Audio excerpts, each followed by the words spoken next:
Happy, healthy, beautiful day to you all. Eric Higgins here, holistic health coach and actor, calling out of Portugal. Today, we are talking about fat loss. We're talking about fat loss, the connection with functional medicine, doing it the right way. No shortcuts, no tricks, no gimmicks, just real life functional medicine at its best with no one other than Dr. Bob Rakowski. Getting the right information is critical, and these calls are exactly that. We want to educate people on how to live their best life. We will have focused topics each week, and we want to make sure that you're getting the right information, because the wrong information can set you back years of heartache. So we're going to be sharing solutions on this call, how you can get the right information around fat loss. What is your ideal ratio of fat to lean body mass for you? What are some of the foods that we're really going to be turning you into a fat burning furnace rather than a fat storing sluggish machine? And also simple ways that you can make choices today that will help to change your inner environment to help you flood the body with nutrients and actually get out those nasty toxins, which in turn will help to hold on to more fat. So Dr. Bob, welcome to the call. He's in Houston. How is everything with you today, sir? You know, it's an epic day. We had a beautiful handful of days off the grid in Wisconsin with family for a wonderful wedding. And so coming back after a vacation, I'm excited to talk about fat loss because it's one of the world's most popular topics and probably one where there's more bad information than good. So maybe we can shine a little light on a few things. When it comes to obesity, how big of a problem are we looking at on a global scale with this, Dr. Bob? Well, they've even created a new term. They don't call it obesity anymore. They call it globesity. And, you know, there's a big challenge for that. The good news is there's fewer and fewer starving people in terms of not having food to eat, but there's an increasingly starved population in terms of nutrition. And that's part of the globesity real pandemic. You know, ill health is the pandemic, not this little virus that people were so worried about. And if we even looked at obesity, it was a major risk factor in people that had serious problems or even died. And you start looking at obesity as a risk factor for about everything, with the exception of longevity. You're not going to live longer. And part of the practical phrase, and I know it translates well in this part of the world and in most parts of the world, but I tell people, we've all heard the phrase, little old lady, little old man. We don't hear the phrase, big old lady, big old man. Why? Because big people do not get to be old. They're going to die early. And their body often dies ahead of them. You know, they've done brain studies and they know that the brain shrinks much faster in people that are challenged by obesity. So that's something we want to get under control. Yeah, I was looking at the different countries as well that where the ratio of obesity shifted, you know, and some of the countries I'd never even heard of actually. And I was curious to kind of guess as to why some of these countries are actually higher than others. Obviously, we can see American Samoa was one of them. So culturally, they're quite big people. So you can understand, I guess, that the genetics play a role there. How much of a role do genetics play with getting a healthier balance, I would say, in our lives? Well, Eric, if we go back, a couple hundred years ago, Ben Franklin said this. He says, in my lifetime, I've seen a few die of starvation, but of eating 100,000. So, you know, when people started eating excess, we go back to around 1800 and the average person ingested about 5 pounds of sugar per year. And then in 1999 in the US, we peaked at 159 pounds per person. But here's what I'll tell you, there weren't any fat cavemen. And our genes literally have not changed much since then. And so genes are just very, very, very minor players. It's environment that's there. But there's a classic study on that. And there was a group of Indians in Arizona, you know, that part of the US, they were called the Pima Indians. You know, and 100 years ago, these people were warriors and they were lean and they were fit and they were strong. But ultimately, you know, the US government said, you know what, we're going to give you land and we're going to give you food. And they gave them cheese and they gave them milk and they gave them sugar. And then suddenly this fit, amazing tribe became fat, diabetic, and never saw their 50th birthday on the average. You know, they died early because of the complications of obesity. When they lived in their proper environment, eating the diet that essentially their ancestors ate, they were fine. But when they ate the modern diet, that's really what killed them. And all this processing and all these chemicals and all these toxins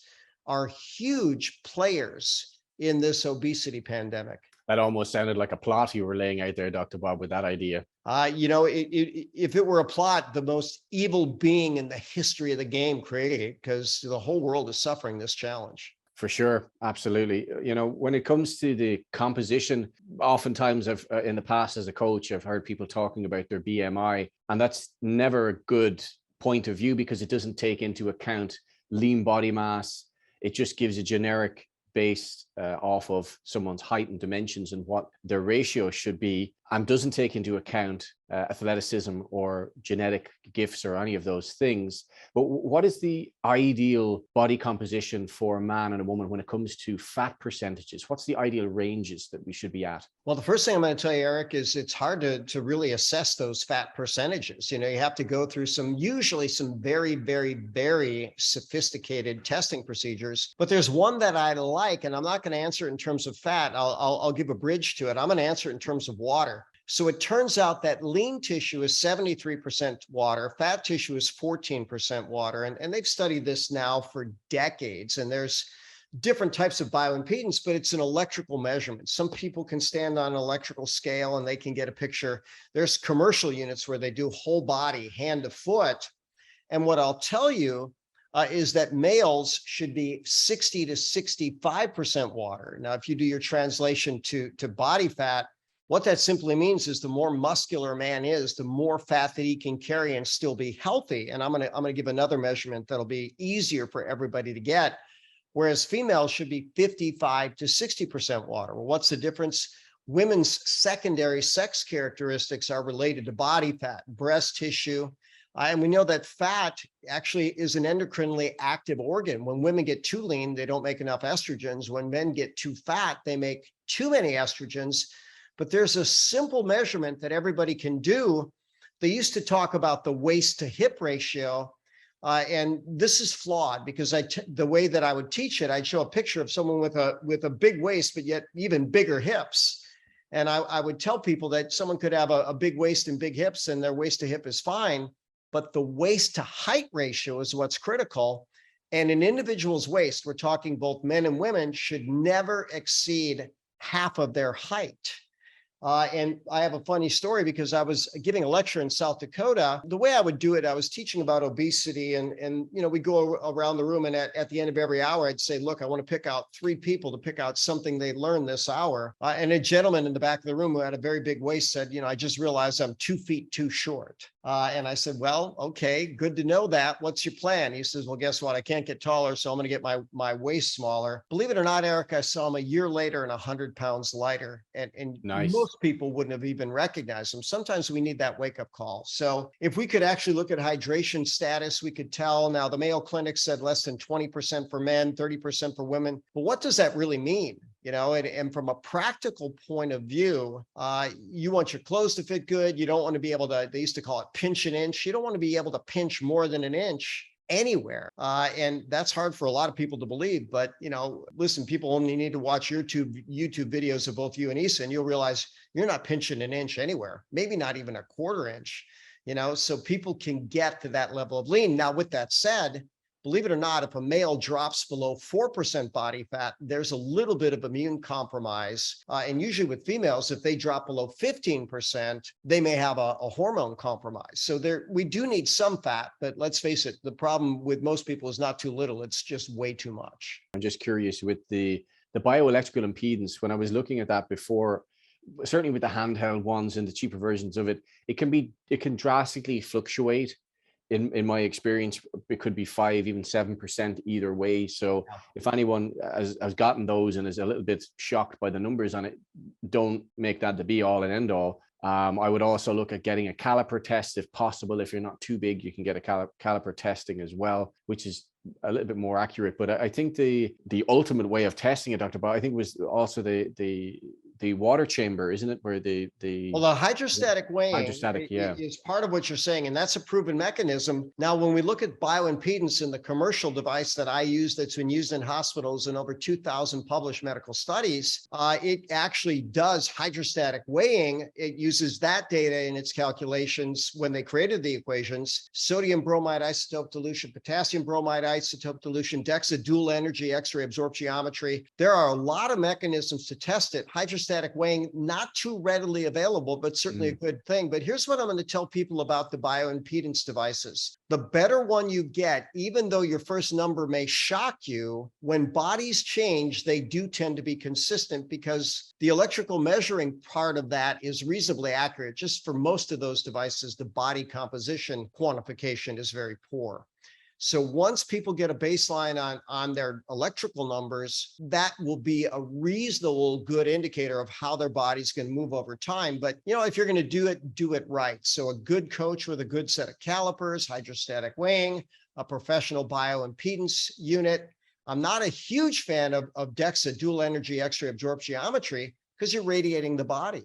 Eric Worre has been very public about getting DEXA scans every month since he got on his body comp journey. And I took him aside. I said, Eric, I don't think that's a good idea. You're radiating the body every month. And, I'm not in favor of that. Why don't you get a baseline, use calipers, use bioimpedance, use tape measurements, see how your clothes are fitting. And then if you really want the DEXA, do it a year later, but not so repeatedly. Wow. Well, I hope he took that advice anyway, because we want to have him around as long as we possibly can. But in regards to fat in itself, you mentioned about it having a particular role, and we need fat, of course. What are some of the key functions of fat in the body for us to live a really healthy life? We might start with insulation, first and foremost. There's a reason we have it. There's insulation, there's buffering, you need space fillers. Some fat is going to be protective in a lot of different ways, not just in terms of heat, but it can absorb impact as well. But then understand there's white fat, there's brown fat, there's beige fat, which is in between. And there's certain fat that actually does keep the body warm, is actually thermogenic. And then it's an endocrine active organ. And it also, by the way, can do other things with different types of signaling molecules. So we don't have to go back very far. 35 years ago, when I was in school studying basic physiology, we were just beginning to learn that fat had a different role. And since then, they've identified literally dozens of things called adipocytokines.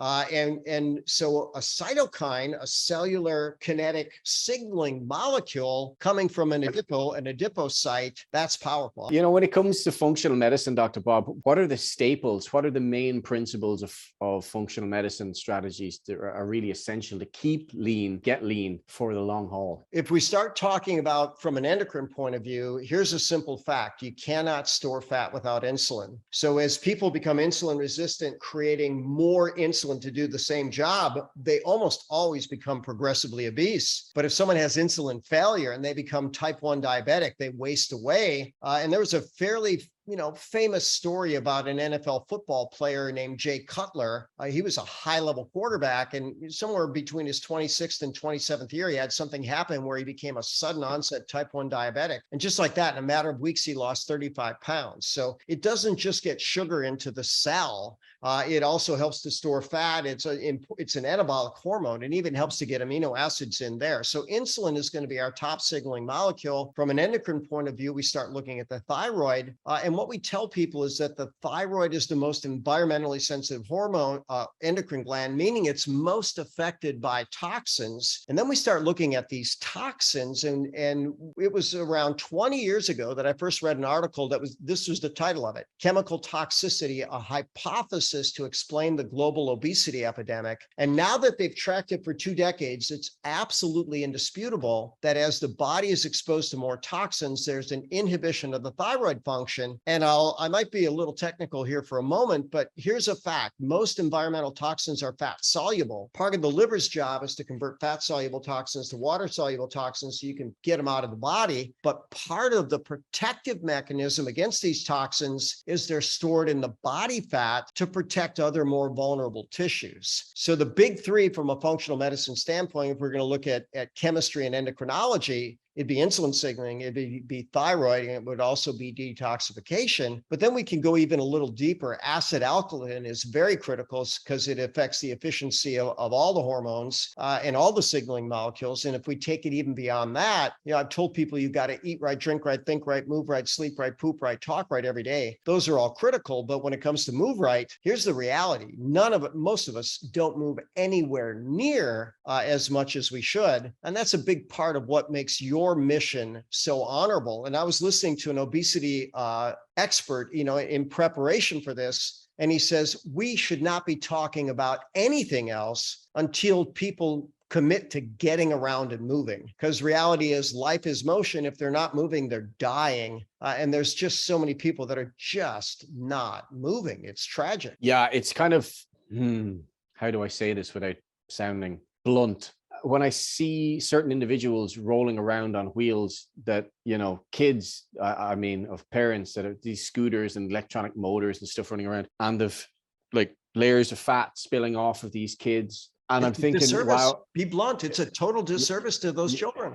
Yeah, it's upsetting because, like when I was growing up in the 80s, and if any of you guys grew up in the 70s or 80s, but, you wanted something, you got on your bike, you had to go yourself, you walked, you got to places, there was a culture of getting out and playing. It wasn't, sitting at home and looking at all these devices and getting lost and not getting a sense of who you really are. And just, I think for a lot of families, it's just that whole new paradigm of we're going to stay at home and let the kids have 2-3 hours on their tablet. Whereas when I was growing up, it was like, get your homework done and go out and play with your friends, and I think that's kind of a problem as well from a parenting standpoint, is that there is a big enemy of distraction for kids when it comes to sitting, and the postural implications as well for this slouchy kind of, looking at these phones or tablets, whatever it is, for long periods of time. And then of course the food, baby see, baby do. If mom and dad are spilling out over their waist, it's kind of gonna emanate down through the generations.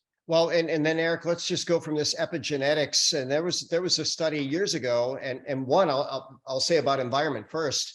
They quite simply found out that obesity was a social disease. If you hung out with people that were overweight, you had a high probability of being overweight. It went up, exponentially, something like 300%. So that was pretty crazy there. But there was a study on exercise, and they looked at people that appeared to have genes that were more predisposed to storing fat. But within a year of just a physically active lifestyle, those genes downregulated by 40% on the average. Now that's 1 year, and that's average lifestyle. What if someone got training like you, or, maybe the example of David Goggins, he was 285 pounds. And one day he decided, okay, I'm going to go run 100 miles. Now he wrote a book called Can't Hurt Me, and he's an absolute beast, and he's beyond amazing. And you got to wonder, why would someone do that? Well, he had so much pain in his internal being, emotional pain from the poverty and the challenges and everything else, that the physical pain, putting himself through that was far less. And guess what? He became a global icon for toughness, but he also became ripped and shredded, and showed that you can go from 285 pound blob, and essentially with just motion, get yourself down to a fit, ripped, amazing 185 pound being. Yeah, David Goggins is mind-blowing. His story, his grit, his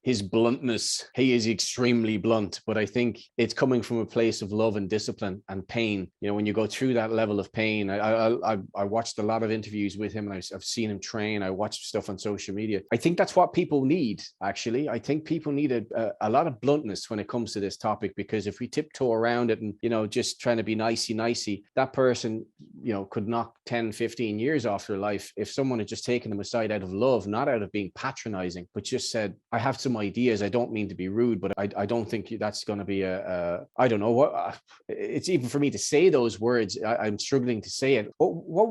Can I ask you, Dr. Bob, if you had an associate or friend or family member or someone that was on the bigger side of life, how would you address that? How would you word that? Because I think that's something that people really struggle with. I know I would struggle with it, actually, because I couldn't even get the words out there. And then when I tried to do Eric, it's all about the connection. When you've got someone you can be blunt with, you be blunt. But, I tell people we need one of two things, either a big hug or a kick in the pants. And, usually we need a little bit of both, but sometimes, love conquers all. You get into a loving space and say, you know what, I love you. I appreciate you. I'd love to see you be around for a while. And here are the stats. The path that you're on, you're going to trim 2 decades off your life. And guess what? You're probably not going to get anywhere near as much life out of the remaining decades that you have. And so, myself and Pete Cohen and the woman that was famous for bringing step aerobics to the UK, We did a lecture for a children's cancer charity to raise money years ago. I was talking about nutrition. By the way, it's absolutely ridiculous how little about nutrition oncologists know and dietitians who are feeding these cancer patients sugar. Different story there. But the person that was in charge of fitness, Pete did, of course, the mental coaching, and that was his mindset there and the psychology of it. But she made a statement. She said, most people are about as fit as they need to be to participate in the activities that they enjoy. So I had an elderly couple in, the gentleman is 88 and has had a hip replacement and the woman's 81. And you know what? They're just not moving around as much as they should. And we had that conversation. I said, what do you like to do? He says, with my hip right now, I don't like to do anything. I said, well, that doesn't cut it. What did you like to do before? He says, well, I used to love tennis. I don't think I can do that anymore. I said, well, what about table tennis? So you start with table tennis. And he says, by the way, I used to like dancing. I said, well, guess what? Now you have your two things, table tennis and dancing, one of either, 30, 45 minutes every single day and grow from there. And he says, you know what, I can do that. And so part of what we need to do is give people things they can do. Now, big shout out to you. You had that fundraiser, you and Isa for Hannah when, to raise money for her epic cancer battle, which she's doing so wonderfully well with. But ultimately, you created something that was so appealing, and my phone has now arrived. And what makes it appealing is one, your fun, your energy, certainly visual appealing. It's not surprising, to that you and Isa are just beautiful people, and people are attracted to beautiful people that are fit. And I believe you inspire many. So I don't know if that's going to play on rerun on your Reishi Warriors, but it's there, it's in place. People can start it, and you've got it wonderfully graded. Here's the novice level, here's the intermediate level, here's the advanced level. And you do it in a way which is fun, energetic, enjoyable, and beyond that, so effective. And it's, well, thank you, Dr. Bob. And it was so great to see Hannah's progress. Actually, if you have your phone, Dr. Bob, would you like to just jump in and get some of this knowledge out to the world on Instagram as well? Is that possible? Absolutely. So just picking up from where we left off, Dr. Bob, why is it that certain people struggle with fat loss throughout their lives? I mentioned about genetics earlier as well. How much of a role do genetics play in that whole equation as well, if people are really struggling long term? 5 to 10%. They are just minor players. And even the things that we have identified, as I mentioned earlier, a year of active lifestyle downregulates the expression, turns down the dimmer switch on the obesity genes by about 40%. But Eric, I'm going to say that the biggest problem with obesity is addiction. And so there's a researcher from Yale, his name is Kelly Brownell, a very powerful quote. He says, food in this country, he was talking about this part of the world, but now we poison the rest of the world, use these words, is engineered to be addictive. If you've got a product that people are addicted to, they think they can't do without, they keep buying it again and again. And when they start eating it, and I listened to a comedian one time, there used to be, I don't know if it was Lay's or Jay's potato chips. I can't tell you the last time I had a potato chip. Don't care to put that stuff in my body. But at any rate, he said, you can't eat just one. And when the comedian was talking about it, he said, is that a threat? Because guess what? You're going to eat the whole bag and you're going to get fat and you're going to get sick. And then you're going to want more. And there's just nothing but downside to food being engineered to be addictive. But while we're talking about this, Eric, and there was a documentary called The Skinny on Obesity, and they were talking about this addiction component. When I would teach brain chemistry, it wasn't about obesity, but I was teaching brain chemistry, and I'd have a room of 200 doctors, and I would ask the question, how many of you have never been addicted to anything? And Eric, I might ask you, of these 200 doctors, and maybe type in the chat if you're on the chat, how many people of 200 doctors do you think said they were never addicted to anything? So it might be fun to just look at that. You're saying 0. Now that would be if we had a really honest audience. Guess what? We would typically have about 2 people in the audience. I said, you've never been addicted to anything. And I can tell you, when I was a teen, I certainly struggled with sugar addiction. Thank God I out-trained the poor diet. And then finally I learned about that. But people are addicted to their smartphone. People are addicted to, alcohol. And I'll often say, choose your addictions wisely. There was a component of my life where I was addicted to exercise. I'll tell you what, I feel like I was literally addicted to the point where it took such a high priority in my life that maybe other things took took a back seat, But if you're going to pick an addiction, pick a good one. Now, we don't want to be addicted to anything because let's face it, too much of anything is not good, but choose your addictions wisely. Maybe be addicted to better choices. Maybe be addicted to health. Maybe be so committed that you could even call it addiction, but it's addiction really that is pushing the people's buttons.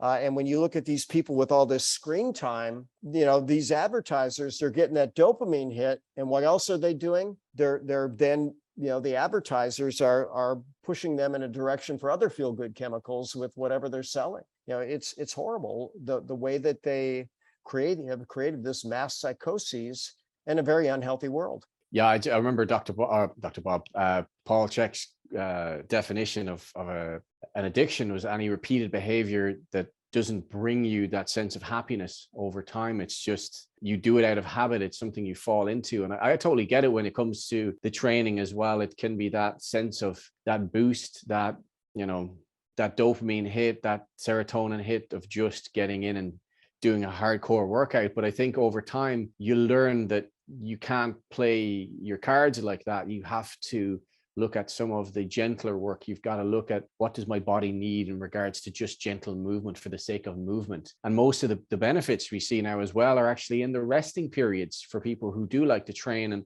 just we're on that subject as well, because I've for years having been in gyms and I've seen people on the elliptical machines and their bikes and they're there for over an hour and 20 minutes and it's just catabolic stuff. It doesn't fuel, it doesn't really burn fat efficiently because you're there for too long. There's a lot of misinformation when it comes to exercise as well, Dr. Bob, when it comes to fat loss. I'm sure you've seen a lot of it also. Well, there sure is, and there was a guy in the 80s, maybe it was the 90s, Covert Bailey, and he wrote a book called Fit or Fat. And he had a powerful statement. He says 90% of the calories that we burn are burned by muscle, including when we sleep. And now we can look at these things called biomarkers of aging. And strength is a huge predictor of healthy aging. And there was a study out of Tufts University, and it came out in the year 2000. It was called Biomarkers 2000. But they found out the number one factor of healthy aging was actually muscle mass in both men and women. And that certainly would be correlated to strength. Now, can you overdo it? We both are aware of, anabolic powerlifters that really overdid it and died early for, multiple reasons. But, I won't mention a name, but I had a patient who was the strongest man in the world and he had a lot of accolades, but he never saw his 40th birthday. So at 5'6" he was 365 pounds. Wow. And a human heart is not meant to, provide that type of blood flow to that level of body mass. And what I tell people is that muscle is, infinitely more vascular than body fat. There's very little blood vessels in fat, a lot more in blood vessels. So you keep putting on all this muscle, you will increase cardiac burden. And in his 30s, he died of congestive heart failure. So tragic. You can get too much of a good thing. So you understand if you're doing anabolics, you're shortening your life, unless of course your anabolic is good exercise, good nutrition, good rest. That's the best category there. So when it comes to the likes of bariatric surgery, Dr. Bob, what are your thoughts on that? For the most part, a crime against humanity. And so we have a beautiful organo partner, Camilla Hiller. And the first time I saw her and she told me her story, there's no way I would believe her story. She's beautiful, she's fit, she's healthy, but she was over 500 pounds. And she had a bariatric surgery and then something like 10 or 12 surgeries since then. And the very first time I did a consult with her, she was telling me how sick she was and what she'd been through. I said, well, let me see some blood work. She had malnutrition almost to the point of risk of death. And so we put her on part of what we did where, you're a Reishi warrior, I'm a Reishi warrior. We gave her Reishi every waking hour, for weeks on end. And she says, I'm getting my life back. Well, it has all the fabulous 50, all the vitamins, minerals, amino acids, proteins, carbohydrates, fat, fiber, and water in doses that make a difference to human health while being good for blood sugar, inflammation, toxicity, et cetera. So those were things that made an absolute difference. But here's the stats on bariatric surgery. This is by the medical model. 87% of people that have bariatric surgery at 5 years have medically defined malnutrition.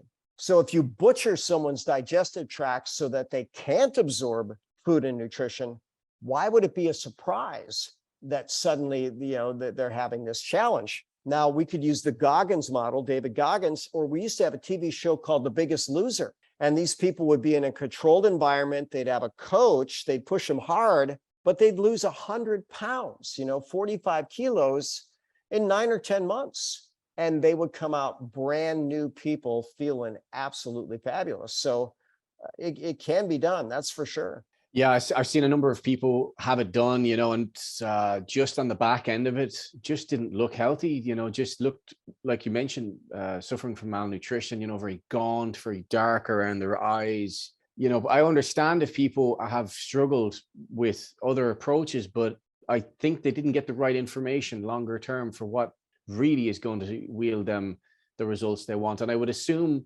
with that surgery that even like liquid foods like nutritious shakes or something like that, still you would struggle to absorb a lot of that nutrition as well. Yeah.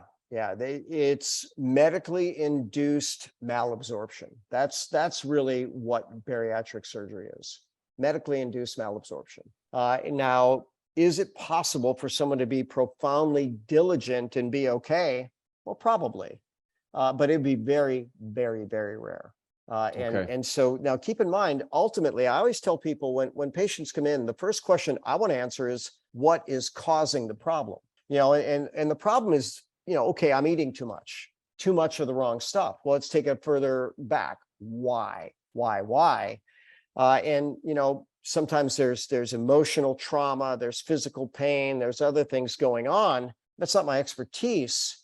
We talked about post-traumatic stress disorder, and, there was something called the Adverse Childhood Events Study. And something like 90% of these kids that had gone through these horrific childhoods were morbidly obese. And so some psychologists came up with a theory, well, they're creating protective padding around them or whatever's going on. But someone with the skill set needs to unwind that. And, I'll give another shout out to Dr. John DeMartini. He's pretty extreme, but I've seen him take people and get them to see the good in what happened to them, which is sometimes hard to do. It's a special skill set, but that's our world. We have a law of opposites. We have this law of polarity. And for every bad, there's an equal and opposite good. Can you find it? Because it does exist. Now, challenge, right? Can we find it? I haven't always found the good in some of the things that have been, challenging in my life, but I know it exists. And that would be quite the skill set to be able to find it consistently, or at least not let that bad destroy who you are as a beautiful soul. For sure. I was listening to a couple of people talking about that actually with weight gain, and that also it being a defense mechanism, but also not to make themselves look attractive, so to be a victim further down the line in their lives. So I can only imagine that's a dense web of emotional trauma, and definitely not my expertise either. But I understand how that would, really shape someone's belief systems around what is the right way to go in life. So they're using food as a drug. And sugar especially is the world's drug of choice. And I often teach 94% of rats prefer processed sugar to cocaine. And I see all categories. I've seen cocaine addicts and I tell them that and they say, you know what? Yeah, I prefer processed sugar to cocaine too. I said, my gosh, okay. I had no clue that this stuff could take over a being that powerfully. Yeah. So with hormones, Dr. Bob, as people get older, obviously the body slows down. Things get a little bit more sluggish with metabolism and whatnot. Is there a way that we can tweak that so we can go into our latter years? Obviously, you're in your 50s now, Dr. Bob. I mean, 40s, and keeping svelte and well and healthy and lean. But for a lot of people who hit their 40s and 50s, that's not the case. So I think this hormonal shift hits them like a ton of bricks and can be quite disheartening. So what is going on there, and can we tweak that in any way to make that transition better? Of course we can. And Eric, it's worse than that. I'll have people come in and maybe they're 30 years old and they're out of shape and they're not feeling good. And I'll ask them, what do you think's causing the problem? They go, it must be old age. And and they're being serious. I'm 30 now. It's all downhill from there. It's like, they can't pull that card that early. Yeah, well, they're pulling it, and Eric, I promise you, I hear this every other week. Someone will come in at 30 and their life's on a downhill spiral, and why is it going on? Well, I'm 30 now. Yeah, that's what's supposed to happen. No, so keep in mind, we shouldn't have the same level of sex steroids at 60 as we had at 16, and even our source of those things go away. And by the way, sex steroids, estrogens, progestins in females, testosterone, androstenedione, dihydrotestosterone in males, these have a lot to do with body composition. And so, reproduction is for youth. And therefore, those youthful levels, it's driving us to a lot of different ways. And, I tell people, when I was, in my teens, all I could think about was, either chasing a football or chasing a girl, and some type of very expensive expenditure of energy, and your rational thought process wasn't there either, but over time, you suddenly begin to realize, if guys are still doing that at 60, they're going to get hurt or someone's going to, take them out for being inappropriate, and so we have to have some level of maturity over time and, let our brain take over. But the source of our sex steroids also shifts.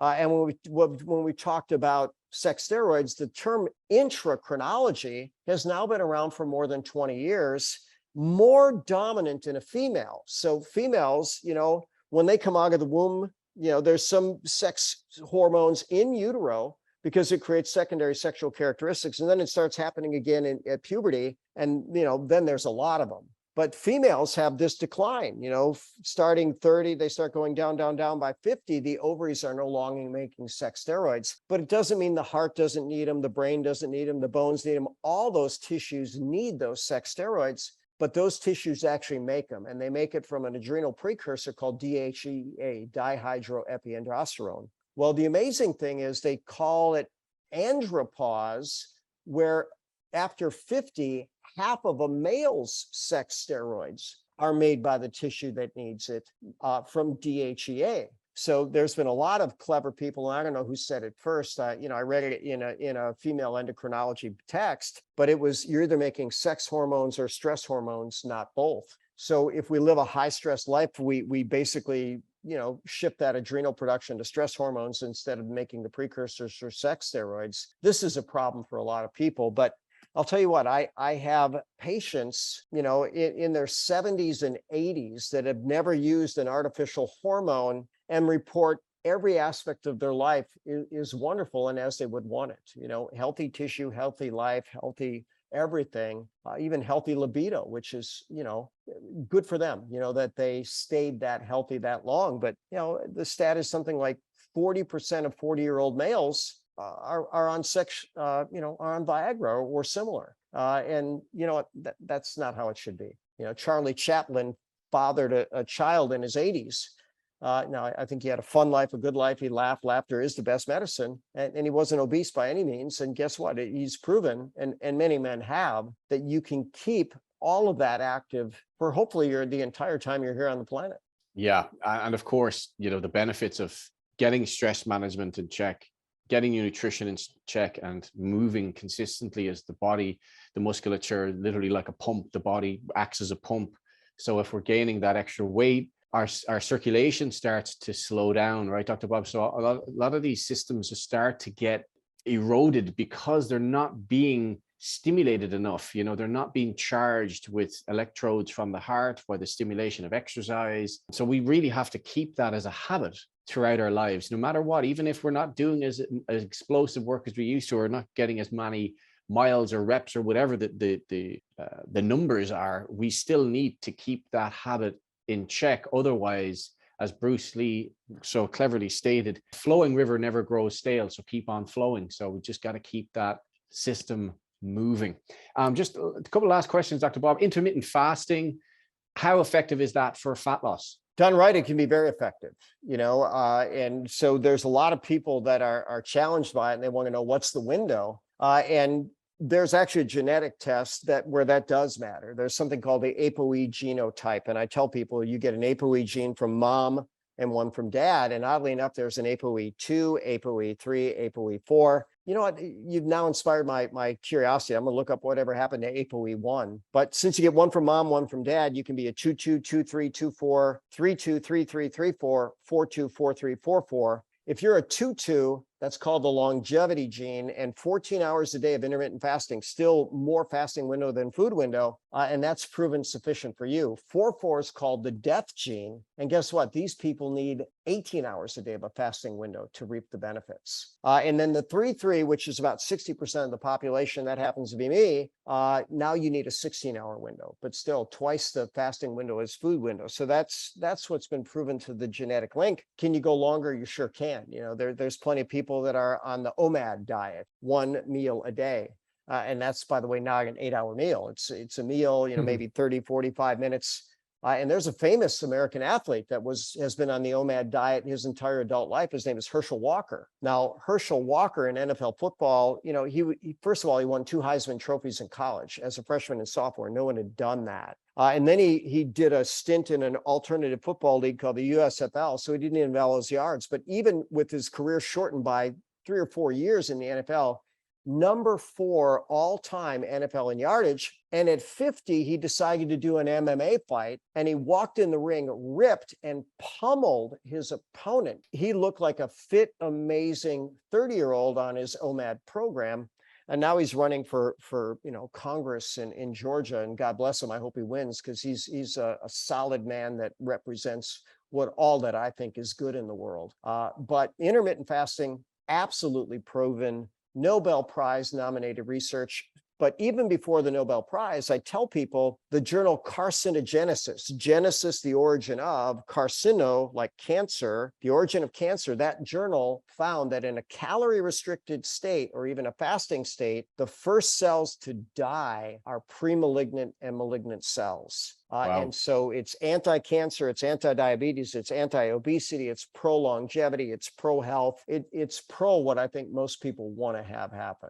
Yeah, I certainly found it beneficial myself over the last year plus. You know, I was a little bit skeptical because, for me, I was always, well, you can't leave a big window because you're going to be losing lean mass. But that's not necessarily the case once the body adjusts to this, because hunters or gatherers, we didn't have the luxury of eating 3 square meals or 4 meals a day. It was, you ran for 10, 12 hours or whatever it was, hunt, and then you do your thing.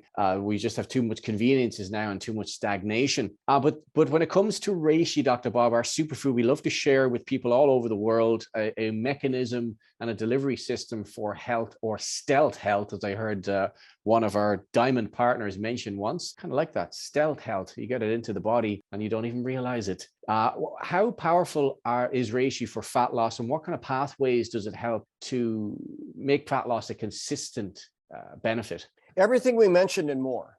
So if we start talking about insulin signaling, you could go and just type in reishi, or maybe the more popular medical term is Ganoderma lucidum in diabetes, and you're going to find dozens of studies and half a dozen mechanisms by which it helps with that. You start looking at thyroid, and I'll give a talk with PubMed references later, but there's a half a dozen factors that set up hypothyroid, and reishi is a positive modulator of all of those things. When we talk about getting people moving, here's what the literature says, medical literature says reishi enhances mitochondrial electron transport chains. Now, that's where 94.4% of human energy is made, and that's where 100% of human fat burning occurs. And then even if we go to addiction, the neurochemistry of addiction is dopamine, and one of the things we know is that reishi is a powerful dopamine facilitator. So whether we're talking about brain, body, metabolism, insulin, inflammatory process, energy efficiency, all of these things are enhanced by reishi. And like you said, stealth, how is it stealth? We get it in coffee and tea, things that we do multiple times a day, never need to be reminded, never plan to quit. I was listening, and I'm always listening, right, to an audio, and it was Simon Sinek, the guy that wrote the book Start With Why, and he was talking about brand loyalty. And he says, loyalty will keep people paying more money for an inferior product.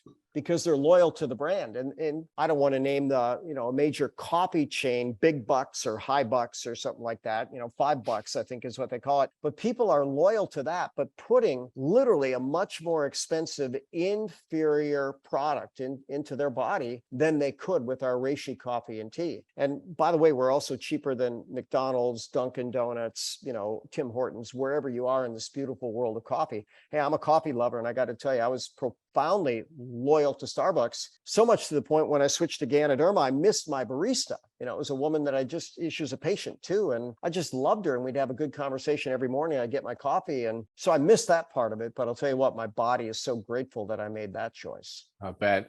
I hope you gave her some of the reishi infused coffee. Well, I certainly did, Eric, but here's the deal. She was loyal to her brand. And so you can give a superior product for a lesser price. And when they have that loyalty, hey, we're fans of loyalty, but if loyalty is to an inferior choice moving in the wrong direction, maybe it's time to start talking about that. But, not only was what she was putting in her body, but understand that's who was paying her bills as well. So a little bit of an issue there. Yeah. Conflict of interest for sure. Yep. When it comes to other products or natural products, what would you recommend alongside of reishi? Because for me, obviously, it's a no-brainer. I have it every single day. I recommend it to every client if they want to get the best out of their machine, their gift. Take it for life and take it as much of it as you possibly can, as there's no toxicity, there's no interaction with medications, and it's made me feel so great over the last 8+ years. So I literally said, look, you just get this into your system. I'm going to say less. This is what it did for me. You have an experience, but I would recommend you stay on this as long as you have a pulse.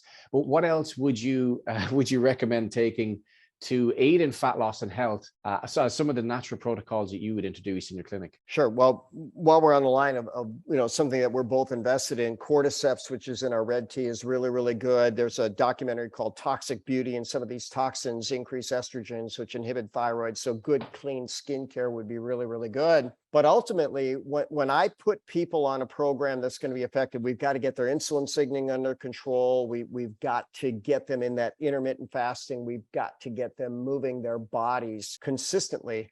And I have a fun video, and sometimes videos don't play well, but I had a woman come into me many, many years ago, but she, at 5'5", was 248 pounds, diabetic and taking 8 different medications. And she was afraid to go to sleep at night. She was afraid she wouldn't wake up. The obesity had caused sleep apnea and other challenges like that, and a racing heart. And her name is Pat. And I've got full disclosure in the video. And when I show it, it'd be absolutely amazing. But I said, Pat, I need you to move every day. And she says, oh, you don't understand. I can't, or what I said was exercise every day. She says, I can't even walk from here to the door. And I said, Pat, that's not what I'm asking you to do. She says, what are you asking me to do? I said, I want you to squeeze your muscles. And you've probably got this crazy strong, most muscular crab. And I did my best to show her what that would look like. And I says, look, I want you to squeeze your toes, your calves, your quads, your glutes. She probably wasn't even connected to those. Squeeze your abs, your pecs, your lats, your deltoids. Get everything firing. Squeeze your fists, your forearms. And I should have filmed her doing that because she's doing one of these, but she did that every hour. And Eric, the next day, she went in my clinic day one, and I've got it on video, an out of control diabetic on medication to within a day, perfect blood sugar off of medication. She says, every time I'd squeeze my muscles, my sugar would drop. Well, here's a fact. The muscles have within it something called exercise responsive GLUT4 vesicles. And flexing a muscle hard drives sugar into the cell independent of insulin. And then we fast forward, 8 months later, 0 medications, 40 pounds lighter, looking and actually presenting as a brand new human. But, across the board, right? We could deal with the deadly quartet: stress, toxins, malnutrition, physical inactivity, or even the magnificent 7: eat right, drink right, think right, move right, sleep right, poop right, talk right every day. All of these count in the journey of health and the journey that makes sure that obesity goes away.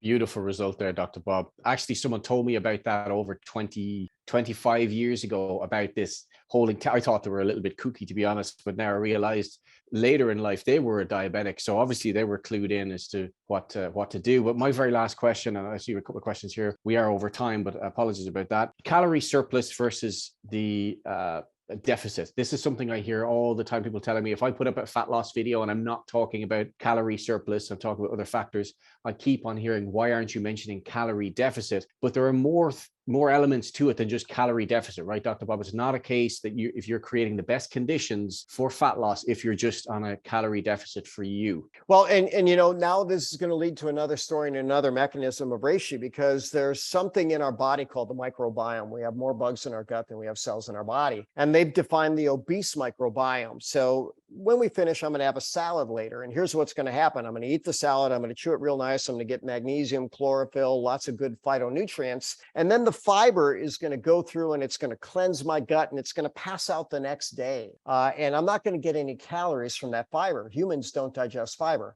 But the wrong bugs in the gut, the obese microbiome, the difference between good bugs and bad is what they eat and what they poop. Good bugs eat poop and poop nutrients. Bad bugs eat nutrients, poop toxins. The obese microbiome bugs eat fiber and poop out fatty acids. And so ultimately, someone could eat a salad, a spinach salad, and get several thousand calories because of the wrong bugs in their gut. So there's so much more than that. So I'll share with you, I had a very high level, famous Houston attorney come in to see me. He came in for health, fitness, fat loss. He says, Dr. Bob, I've done everything that I know. I had my legal team look this up. They think I've got the obese microbiome. I want to do a fecal transplant. Can you help me? And I said, I don't have expertise, but I have access to experts. So we did a 3-way call with a guy that pioneered it, Dr. Sid Baker, who was doing fecal transplant with autistic children in the 90s for great success. And here's what Sid Baker told him. He says, you want an all-organic, non-vaccinated baby, exclusively nursed. You get a little bit of stool from the diaper, you mix it in saline, and you put it in your backside. That's what he did. No other change in diet or exercise, lost 60 pounds in the next 4 months, became a brand new being, and that was there. So Eric, do calories matter? To some degree. What's much more important is the quality of calories, but then your entire being, your acid alkaline balance, your inflammatory process, the amount of stress you're under, your insulin signaling, your toxic burden, all of these we've found are much bigger and comprehensive issues than just this many calories versus this few calories. Thank you for clarifying that, Dr. Bob. Just address these last 2 questions. I see Zaf is mentioning about a McDonald's opening up next to a medical rehab center. Someone's in it for the long game of profit. Yeah, that's they're probably working together. They're probably brothers set up those companies. So Adri's a question, how does menopause affect fat loss? And her second question is, I have a friend that can't consume any caffeine. How does reishi help in our products? All right, so let's go with the menopause question first. So what happens is when your body's production of sex steroids switches from the ovaries to the adrenals, people that are under too much stress keep releasing more stress hormones. Instead of that wonderful DHEA, they release cortisol. And I've got a real technical graphic of about 18 different mechanisms by which cortisol breaks down lean and increases fat. So if you're under high stress, it's going to make a difference. But guess what? Estrogen and progestin are also pretty good at keeping females lean. And that's part of the reason why menopause is such a challenge for so many. But I'll tell you what, I look at my own beautiful bride, and we've been married 34 years. Kelly's 57 years old. And she's got the waist that she had when she was, 22 when I met her, and doesn't do any artificial hormones. She just lives a good, healthy existence. So it is possible.